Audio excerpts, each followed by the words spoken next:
On ThinkTech Hawaii, broadcasting from studios in Pioneer Plaza. This is a live network series here. I'm your host, Ethan Allen, and just want to say a few words about this new series that we have, Likeable Science. We're trying to promote the idea here that science is really very accessible and very much part of everyone's lives. So the idea that science, technology, engineering, and math are these foreign subjects is really an out-of-date and incorrect concept, and I want to, over the next upcoming weeks and months, help people understand a little better that science is basically fun. There's a lot of fascinating, very cool stuff happening related to science, technology, engineering, and math. And I have tried to line up a number of guests to help me make that point, get that point across. Towards that end, today we have Howard Wig here. Howard is an energy analyst with the Strategic Industries Division from the Department of Business, Economic Development, and Tourism for the state of Hawaii. Welcome, Howard. Thank you. So, Howard, I'm a little bit curious as to what it is that an energy analyst does. Okay, well, let me give some background about the State Energy Office. We're part of the Department of Business, Economic Development, and Tourism. And the reason we're in that department is that what we do with our energy use is directly related to the economic well-being of the state. It used to be that we exported as many as $8 billion a year, and our gross state product is only $72 billion. $8 billion a year to oil exporters. That was a huge chunk of our gross state income. We in the Energy Office are working to, number one, develop renewable energy sources, and number two, part of my kuleana, to reduce energy use in buildings so that we can keep more of those dollars at home.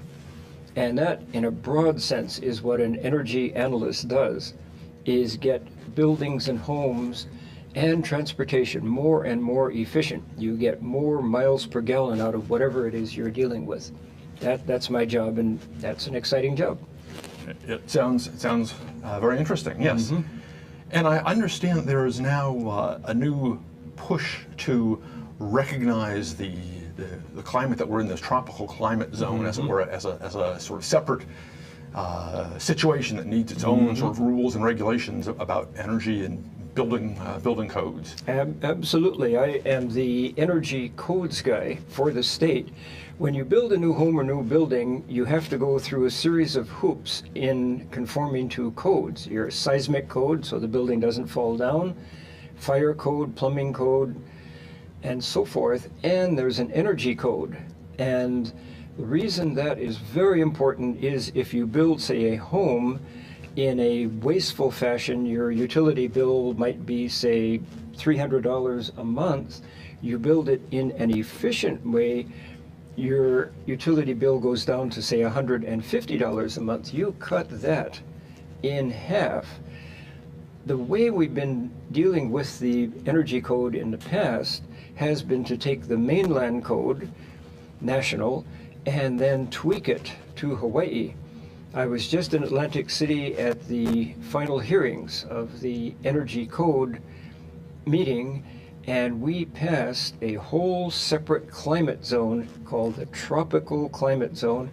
So now we in the tropics can start from the ground up designing homes and buildings exactly the way we want to, that makes the most sense for the tropics.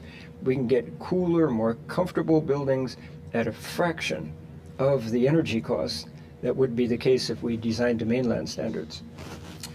Excellent. That sounds something like a worthwhile goal. Mm-hmm.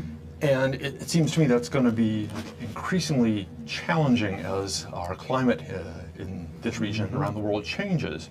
I understand, for instance, that the trade winds, which used to blow close to 300 days a year, now are down to only 220 days a year. Mm-hmm. There's more sort of still days when things get hotter. Mm-hmm. So this must then impact how you'd ideally build a building. Absolutely. We're going to pay more and more attention to keeping the heat out of the building in the first place. And just by the by, I live in the back of Manoa, a very cool neighborhood. In the winter months, I used to have my usual blanket and then an extra blanket on the bed. This winter, I have not needed that extra blanket, and people I talk to go through the same experience. This winter is not nearly as cool as it used to be, which means we have more heat, which means we really need to study how heat gets into our homes and our buildings and keep that heat out in the first place. Exactly. And it seems this has larger ramifications too. As the climate shifts, there are sort of changes other than just strictly temperature change. The rainfall patterns may change, the storm patterns might change. So all of these might impact energy use too in various ways, right? Absolutely. We are getting less rainfall than we used to. So I work closely with the plumbing code people, and two things we're doing is working into the plumbing code the fact that you need to catch the rainwater that falls on your roof and use that for your outdoor landscaping opportunities. That's a huge, huge, huge saver right there. This is just wiser use of water.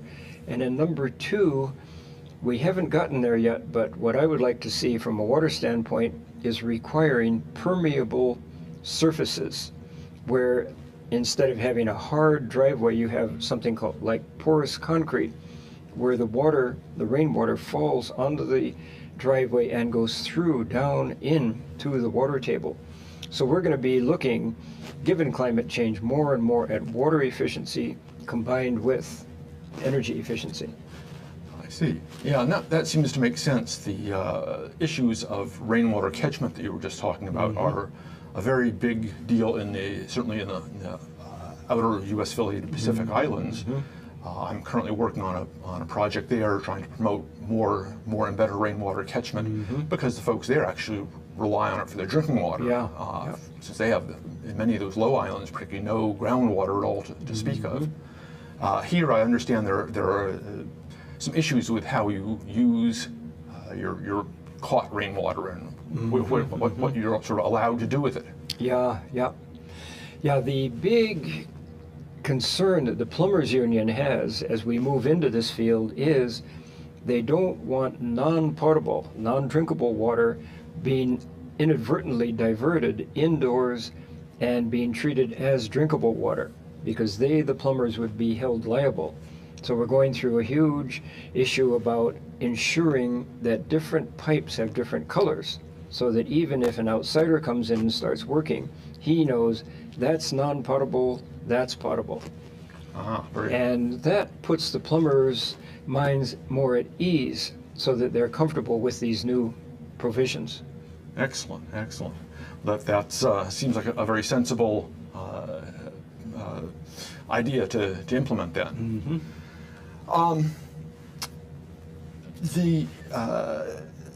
Then could you maybe talk a little bit more though about things like the use of air conditioning here? Why people will over air condition here and have rooms that everyone comes into and then has to put on overshirts or scarves because the rooms are freezing? Why don't they just open the rooms up and get some breezes through them? Okay, this is again what we deal with the energy code all the time. And over air conditioning is just simply a matter of education. You don't need it that cold. You don't need it to set it at 68, 75 will do quite well. Thank you very much. For every 1 degree you turn a air conditioned temperature up, you reduce your energy use by 2%. So you turn it up by 10 degrees, you reduce energy use by 20%. Very, very substantial. What we attempt to do, what we do in especially the residential energy code is ensure that a minimal amount of heat gets through the roof, minimal through the walls, minimal through the windows, and there's high technology to address all of that. And then we require a given amount of window space, openable window space, in the home so that on a nice cool day or a cool night, you can open the windows up, shut your AC off, and just enjoy the trade winds. Ideally, you would use your AC only during really hot days. That certainly makes sense. It's, in my few years living here, so far I've only rarely had to have the air conditioner on. I've been fortunate enough to live in places that have good ventilation, catch good breezes, and that makes a tremendous difference. Well, I'll tell you what, I think we better go to our first break here. So again, I'm Ethan Allen. I'm the host of Likeable Science here, and here with me is Howard Wigg from the Strategic Industries. Call it the State Energy Office. State Energy Office. We're calling it all that right. now. Yeah. We'll do that. Thank you very much. We'll be back shortly. Aloha, I'm Nicole Horry for ThinkTech. For nearly half a century, the Hawaii Foreign Trade Zone No. 9 has brought the benefits of the Foreign Trade Zone program to Hawaii businesses and entrepreneurs. DBET, the Department of Business, Economic Development and Tourism, operates Hawaii's Foreign Trade Zone program to encourage international business and economic development. The Foreign Trade Zone's mission is to increase the amount of international trading activity in Hawaii, thereby providing employment opportunities for the residents of our island state. For more information, see ftz9.org. I'm Nicole Horry. Mahalo. We're back. I'm Ethan Allen, and this is Likeable Science here on ThinkTech Hawaii. My guest today is Howard Wigg, an energy analyst of the State Energy Office, and we're talking about energy use and the impacts of climate change here in Hawaii.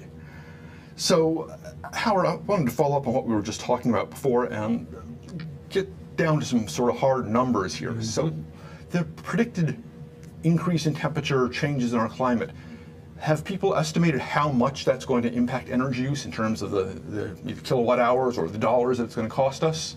Not in those terms. We don't say that when the temperature rises 1 degree, you will have a 2% increase in energy use. But what we do, a more heavier duty impact of rising temperatures is, of course, rising sea levels.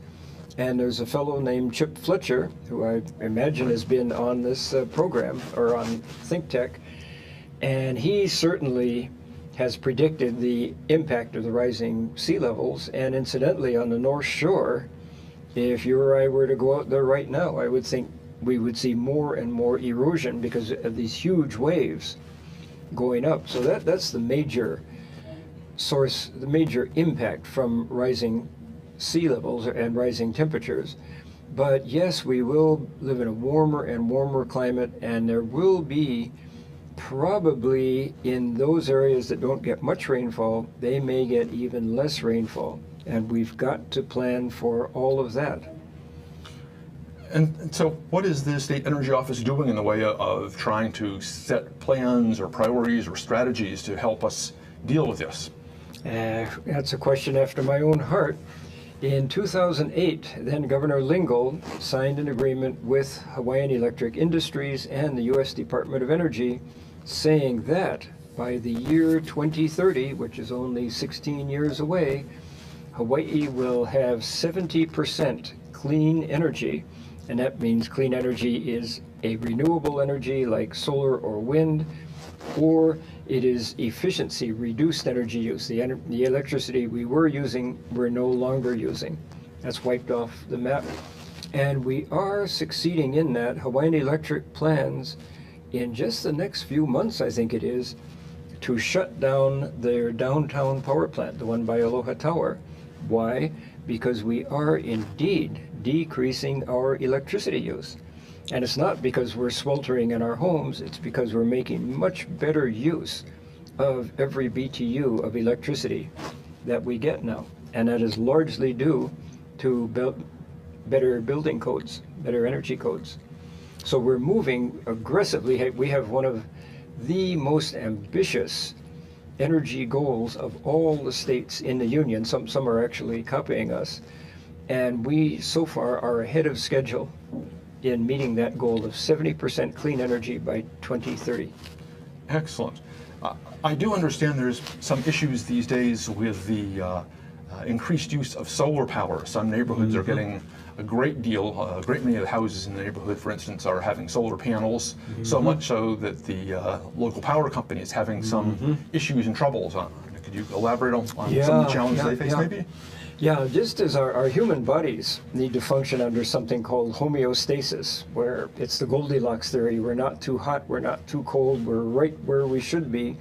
When you deliver electricity, there's a very, very narrow band of wavelength that you can deliver. It's something called 60 hertz. If you go above 60.5 hertz, below 59.5 hertz, the electricity becomes dirty, and sensitive equipment like computers can be adversely affected. So one of Hawaiian Electric's main jobs is to keep within that very narrow band of clean electricity.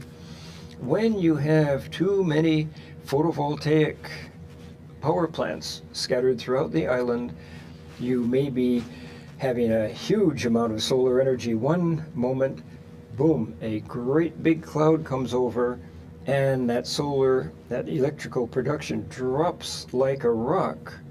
Now what? That is what Hawaiian Electric is facing. It has to suddenly ramp up the oil-fired facilities to meet that vacuum, and then when the cloud goes away, production goes up, it has to ramp it back down again. The current power plants aren't equipped for that rapid response. You can do it with batteries. Batteries are expensive. Batteries are improving all the time. We're not quite there yet.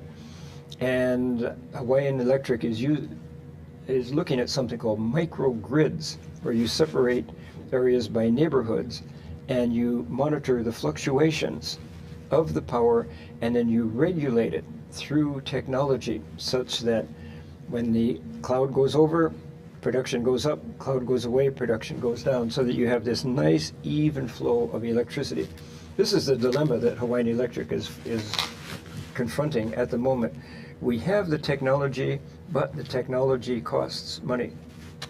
Right. It seems to me, at the very least, you're putting an extra link in the whole step if you need to somehow buffer that direct solar power and stash it in a battery so you can feed it out in a very even and regulated fashion. And instantaneous. It has to be just like that. You can't even wait for a second. It has to be a split-second response. Right. Right. The system must be very, very finely tuned for its homeostasis to work, as you say. Okay.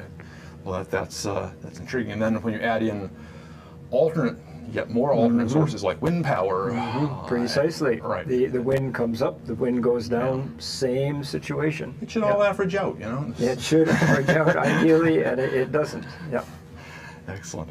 Are there more different energy sources being sort of on the horizon here? I know some of the islands are talking about using wave power. Are we doing much of that here in Hawaii? We're one of the wave power research centers of the world, and we have looked at something like 12 different types of wave power, and it's certainly not my area of expertise, but I believe all 12 of those sources have failed in some way, shape, or form.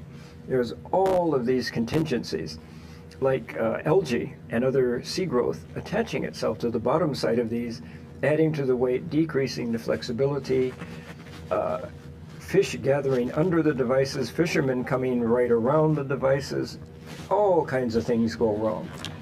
And there was a really good test facility off of Kaneohe Marine Air Corps Station, and they were monitoring that.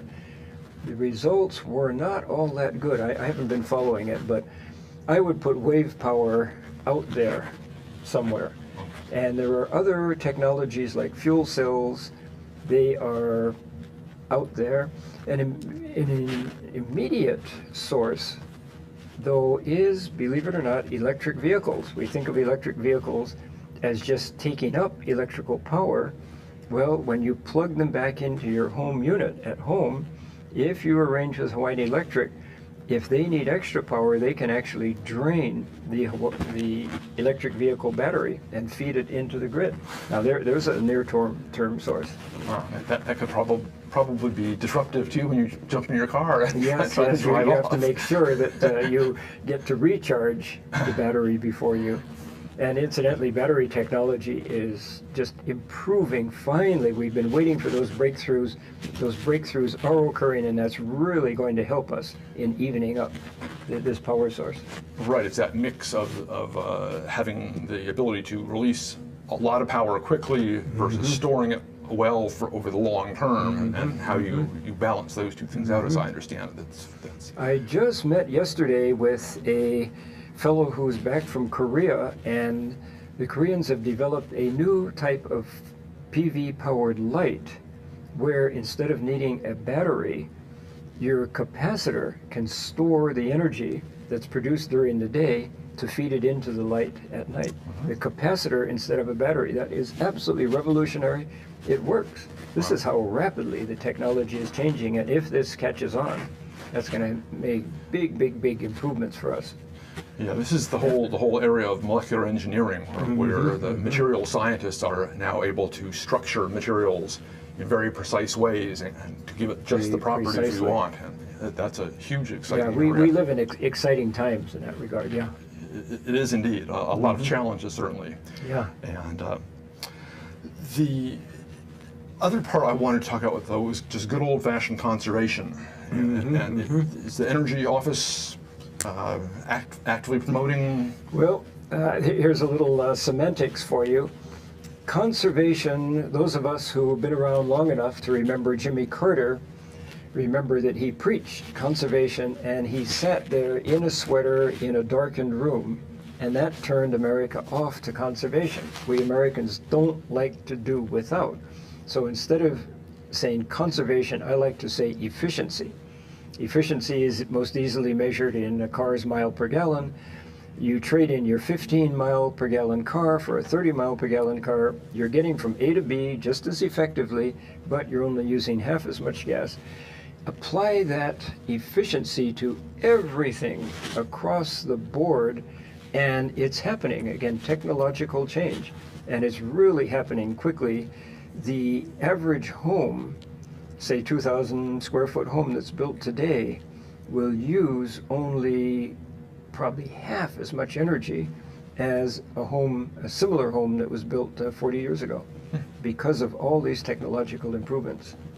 Yeah, I know the groups like Blue Planet Foundation are very actively working to try to get people to switch out all the light bulbs wherever possible down to either LEDs or compact fluorescents. And I understand that basically it's going to shortly become very hard to find standard old incandescent bulbs at all. Well, what has happened is people are so in love with their incandescents that they've hoarded them. So they will be around for a while, but people like Blue Planet and ourselves are going to do everything we can to get people to shift over. It used to be compact fluorescents, now it's LEDs. LEDs are just coming on like gangbusters. I've just recently seen some myself, and actually have one in our house. I was sort of amazed to see this little thing with a number of small LEDs, and it's perfectly bright and gives a good quality of light. Yeah, I could tell a lot of LED success stories because they're coming down the pike so rapidly. And those, of course, are much more efficient. Your average incandescent bulb is only, what, 5% efficient, basically. Something like 95% of its energy is going into heat. Yeah, The compact fluorescent is at least 6 times, if not 8 times more efficient. right, Yeah. 30 to 40% right. Yeah. Now, where does LEDs then stand on that? Would an LED bulb be even better than the... Oh, I was talking about LEDs. Oh, okay, Yeah, okay. yeah. Yeah, all right. Excellent. So, are there other areas too? I mean, does this tie back into other home conservation, efficiency uses in terms of like water use? Does it? Well, how about water heating? We're the perfect state in the nation for water heating because we have a good, strong winter sun. We're in the middle of winter right now, and we're in our Aloha shirts. We don't even need long sleeve shirts. We have very, very strong sun throughout the year with solar water heating. You have your panels up on your roof, the sun's energy strikes it, and the panels are black so that the heat is absorbed. You run your water through it, You store that hot water in a tank. And the beauty of solar water heating is that we are very unique in being an evening peaking state. Most states have their peak electricity use in the summer between, say, 2 p.m. and 6 p.m. Our peak starts at 5 p.m. and runs to 9 p.m. Why? Everybody is going home from school, from work, into their homes, turning on everything. Fridge is going back and forth, stove is on, plus our tourist economy. All the tourists are coming home from the beach, coming home from shopping, tours. They get into their hotel rooms and everything is going full blast. Then they go down to the hotel, restaurants, and the bars. Everything is going full blast, and we have this evening peak. What happens with solar water heating is that when you come home at the end of the day, you have this nice tank of hot water just waiting for you. Your energy impact in using all that hot water is absolutely zero. Therefore, it shaves the peak, which is why Hawaiian Electric can shut down the downtown Honolulu plant now. We have over 100,000 solar water heating units in the state.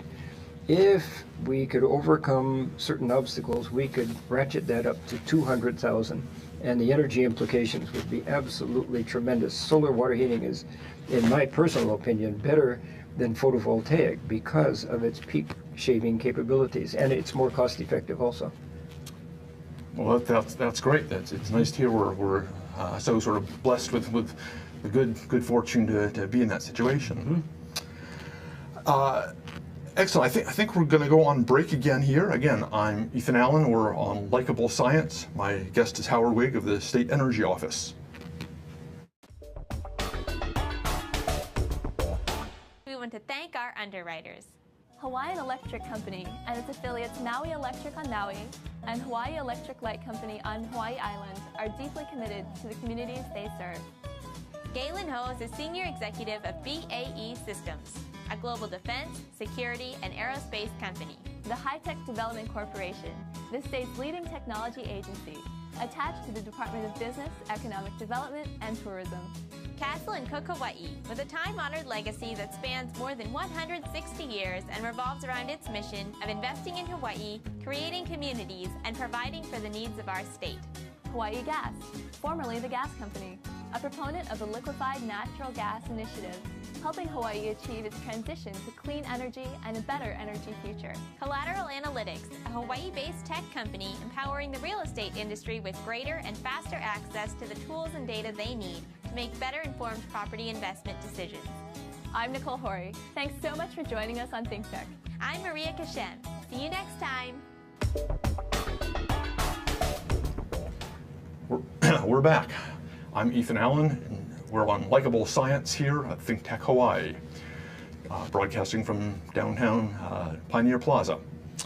With me in the studio today is Howard Wigg from the State Energy Office. We've been talking about climate impacts on energy use, and I wanted to maybe look a little more broadly at your background, Howard. You're intrigued me when I read your resume because your training is all in literature and humanity or formal education. And so how did you make that shift into doing this exciting energy work? I think I was born and blessed to be very, very thankful for a beautiful environment. I was born in Queens Hospital here, raised in Kahala. When we were kids, we'd just hop on our bike and say, "Mom, I'm going to Johnny's." And she'd say, "Okay, be back by dinner time." And we'd go zooming all over the neighborhood. We'd go wrestling on grass. We'd play football, the whole business in this beautiful outdoors. And when I was a teenager and going through all those troubled times, my dog and I would go down about sunset to Kahala Beach. And I was on the track team, and he and I would run back and forth, and I would be completely at peace with nature. And I think that made me into a true environmentalist. So even though I had my training in the soft arts, I instinctively knew that destruction of the planet meant destruction of all of us. And that was my passion early on. And another way I was blessed was graduating from University of California, Berkeley. And you don't do that without having a huge love of learning and an ability to learn things very, very quickly. Looking all the way back, I bless those days, so that when I got more and more into the environmental movement as it emerged, I caught on to things very quickly. I could understand scientific principles very easily, and I was offered a job at the State Energy Office just when it was starting, and the boss and I just learned on the job. And we expanded. Finally, the things that we were preaching 30 years ago are becoming mainstream today. So my job is to go out into the future and say, there's all this exciting stuff coming down. We can adopt it right now. And when you're in the soft sciences, you learn to speak pretty well. And so I have been able to be fairly persuasive in a lot of ways in bringing people over to a more environmental point of view. I'm sure that's quite a challenge in and of itself. Oh yes, oh yes. People are very set in their ways. People hate to change. What are some of the other big challenges that the department faces, though? Simply the fact that people don't like change. That's number one. Number two, I've done a study as to why everybody doesn't think the way I do. Because I know, I can see it, and the Nobel Prize winning scientists can see it also so clearly. The average person cannot. Why? We evolved to address only very, very short-term dangers. Like there's a saber-toothed tiger outside of my cave, I've got to kill it. And we were not evolved to address long-term issues. And that is the major challenge. We can talk till we're blue in the face about this statistic, that statistic. People don't get it until something like the North Shore, the erosion, porches are now falling into the ocean. People are now getting it because that's the short-term view, the short-term crisis. So unfortunately, we have to wait until crises hit, and then people say, oh yeah, I guess we knew what he was talking about. Yeah, we got to do something. Yeah, that's certainly true, and I think you also hit on a bit of this earlier when you spoke of the importance of language in framing out a conversation, whether you use the word conservation or efficiency, and those trigger different thoughts in people's minds and different attitudes towards them, and so it must be the same kind of thing. In part, your job then, it seems, or the department's job is to help people reframe these issues in more positive, more palatable terms. Yeah. Okay. And there's 30 of us in the energy office, and all of us are working towards that goal. We each have our own areas of expertise. Yeah, and you've also done some very different sorts of work in the past, I gather. You've written some articles on the issues of ghost net. Nets drifting in the ocean and the trouble that causes. I was intrigued with that in that you spoke of the sort of the energy savings by aggressively dealing with this problem, and it struck me as it's certainly a problem with great ecological consequences, but I hadn't understood the energy aspects of it. Perhaps you could elaborate on that. Yeah, we started many years ago. The Energy Office has been through many iterations, and in the 1980s, we were privileged to start the recycling initiative. Back then, only 8% of all of the junk that was generated in the state was recycled, mainly old cars. Now we're up to something like 72%. That is a jump. And the energy implications are that it's a lot more efficient to melt down existing steel and remake it into something than to go into the earth, gouge out the ore, transport it, melt it down, so forth, so forth, so forth. So that's energy savings. So I became known as kind of the recycling guy. And then NOAA scientists, what's NOAA?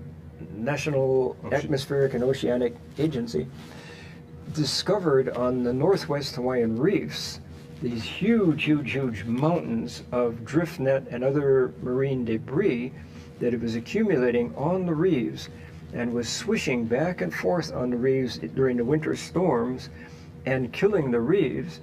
And that's also the home of the monk seal, very endangered species. They'd go out and try to play in the net, they'd get strangled. And literally millions of seabirds were likewise getting strangled or ingesting things like bottle caps and cigarette lighters and so forth. So the scientists were harvesting that net and the other debris, bringing it back here. It was going into the landfill.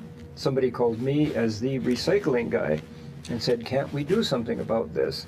And eventually, over the years, we formed a coalition between NOAA and Schnitzer Steel, largest steel processing plant on the island, and we would bring these mountains of net to Schnitzer Steel. They would cut them with their huge cutting machinery into sort of bite-sized chunks, like maybe the size of this table, and then take that to H-Power, our garbage to energy plant, and burn that to make electricity instead of putting it in the landfill. And the material is basically plastic. Plastic has a very, very high heat content, so we're making all kinds of electricity, converting what was a great big problem into an electricity producing solution, all at no cost. Everybody was doing it voluntarily all the way down the line. It was an enormously successful program. It is emulated now on the mainland, and it won one of the top 50 Harvard Business School Innovative Awards of the year. Excellent. Sounds very much like one of these, what they call collective impact ideas, where different groups with different goals and objectives get together and focus on a larger problem. Everyone contributes their expertise in a very strategic way. Wonderful. That's a very inspiring story. So, are there other things like that you can point to that you're? Yeah, I sit on the Starlight Reserve Committee, and that was formed by the astronomy folks up on Mauna Kea. And the problem is that with all of our street lights and all of our other outdoor lights, it's creating light pollution, which is impeding the ability of the astronomers to see the stars clearly. And as we know, we have the world-class facilities right up there, and we certainly want to promote that. So the solution to all of this light pollution is rather simple, except it's very complex, namely to eliminate that outdoor light which is either going directly up or even going horizontally, and direct it down to the street or to wherever you want it, rather than wasting going up into the sky. And the easiest way to do that is through LED lights, because you can direct LED lights into any pattern you want. And incidentally, as you're doing that conversion, you can reduce your outdoor lighting use by 50%, even 60%. So you have huge energy savings, you eliminate light pollution, and you have better quality light down on the ground. Los Angeles has converted all 210,000 of its streetlights to LEDs. The first neighborhood they started with was the most dangerous, crime-ridden neighborhoods, and the police love it because they can much better identify the bad guys. And from helicopters, they can actually see the bad guys running through back lots and things like that much more clearly. Crime has been reduced as a result of this improved light. And LA is saving over 50% of its lighting energy. And it has virtually, not eliminated, but largely reduced its light pollution. So everybody wins all across the board, and I'm very active in that. Oh, excellent. And I know particularly on islands, there's also the issue of light shining out into the ocean, confusing sea life of various sorts, turtles, who are trying to nest, or the young turtles coming out of nests get confused by it. And we have the albatross, not the Laysan albatross, the shearwater albatross on Kauai, endangered species. During the breeding season, they fly out and they confuse the streetlights with moonlight and tend to circle the streetlights over and over again, get exhausted, drop to the ground, and they either get run over or eaten by cats or whatever. And this is endangered species. Big, big, big, big deal on Kauai. So just an offshoot of that is we're wondering which spectrum of light, what type of light attracts the shearwaters, what type of light attracts the turtles, and can we eliminate that from the spectrum so that in essence The light that can be seen by us cannot be seen by these endangered species. And then we can specify light that way. To me, that's exciting stuff. It is indeed, actually, Yeah. that you speak to a subject near and dear to my heart. I spent years of my life looking at color vision in fish and seeing what colors the fish were actually able to Oh, see. wow. So it's I hadn't realized it would tie into energy conservation problems and all. So that's most intriguing. And to hear. then the more wildlife we have, the more attractive it is to tourists. We can use that as a tourist attraction, build our economy. Absolutely. So that's very interesting to hear that too. So we should. Can we play this scenario out where do you see things going in the future here in terms of Hawaii? You seem pretty optimistic about a lot of the projects you're involved in, and overall energy picture you think is reasonably positive for Hawaii then? Yes, I do. I am the eternal optimist. You give me a timeline for something to be accomplished. I'll say, 6 months, and it's usually a year or even more than there. But I remain the eternal optimist. I see, let's just shift to air transportation. There's now carbon composite materials that are 100 times as strong as steel, weighing 1/6 as much as steel. And guess what Boeing is making its new planes with? Carbon composite. A large part of the fuel use of air transportation is the sheer weight. We're reducing that weight. When we reduce the weight, we become more efficient. The less fuel we use, therefore, the fuel tanks can be smaller. The less weight of the fuel tank, it's a positive. And we're working with renovating the airports so that getting the planes in and out of the airports is much more fuel efficient also. So that takes care of that. Our cars and our trucks are becoming much more efficient. We're using biodiesel much more. Our garbage trucks and our buses are now using 20%, last time I looked, biodiesel locally produced. The grease from the fast food restaurants and so forth gets trapped under the restaurants. It gets sucked up, processed on Sand Island, made into biodiesel, and it fuels military trucks and our buses and our garbage trucks. That will increase as we figure out better ways to do that. And of course, we're shifting over to electric vehicles more and more, and hybrid vehicles, so we're reducing energy use that way. And if I had my druthers about building new homes and new buildings, we could go down to half as much energy use as we are currently using. I don't have my druthers, but we can improve it by 20%. We can go into existing homes, existing buildings, and really dramatically reduce their energy use too. What we're shooting for in homes and buildings is what's called zero net energy, where we take the energy use down to as tiny a fraction as we can, put photovoltaics up on the roof, and produce as much energy as we are using.